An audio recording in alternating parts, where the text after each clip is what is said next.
Alright, I had a question come up about how do you play a lead sheet with without sounding too much like just blocked chords, So um, the first thing to cover is what is a lead sheet.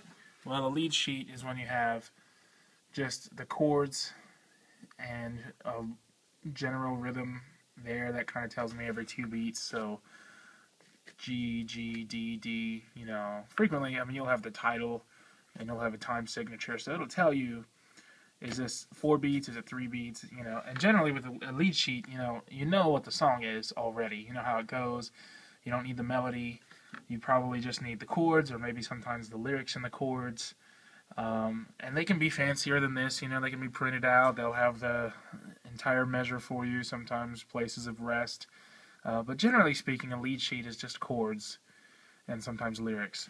In this case, I wrote out the chords here for Let It Be.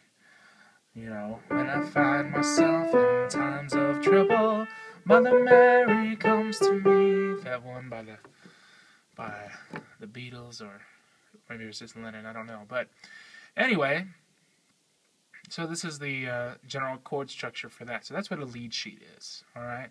So now, the question came up, how do you play a lead sheet without just playing a bunch of blocked chords?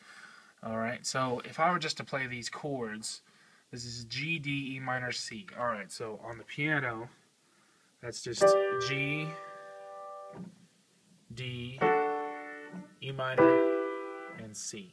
Right? So if I just play that all over the place, when I find myself in times of trouble, Mother Mary comes to me. Okay, it fits, but it's not quite as pretty, because what I could do is follow the melody, and I could play the chords like this.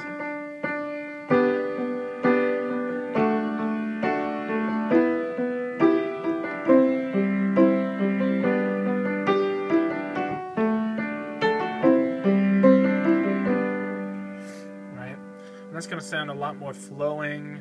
It's not jumping all over the place. It's actually easier to play once you get the hang of it.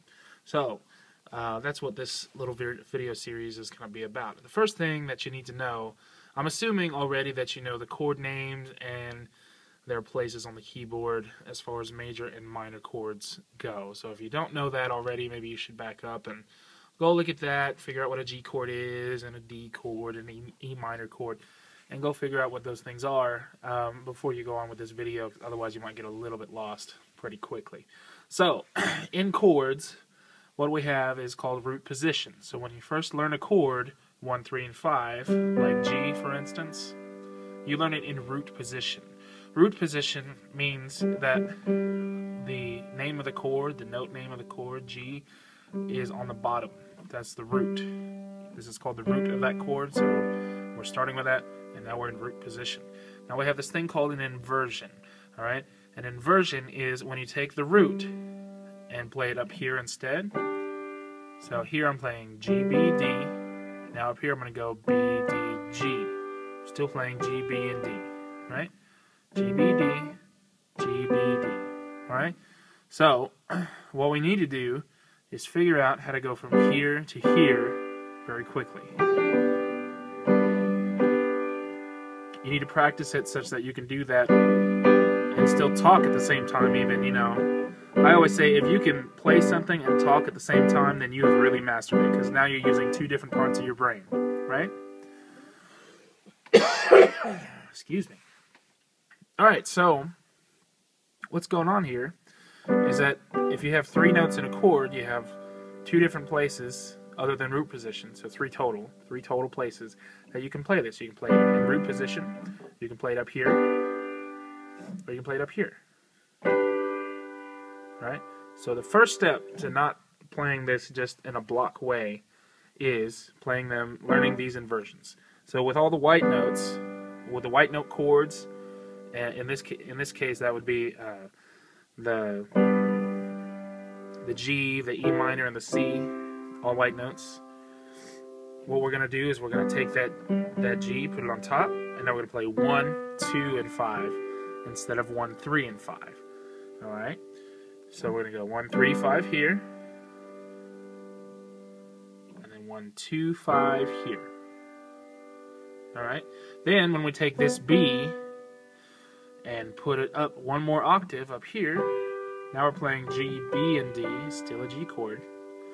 Now we're going to play 1, 3, 5 again. Okay? So now you're going from root position to first inversion to second inversion, and if you kept going, you'd go up to root position again. Alright? So, same thing works for E minor.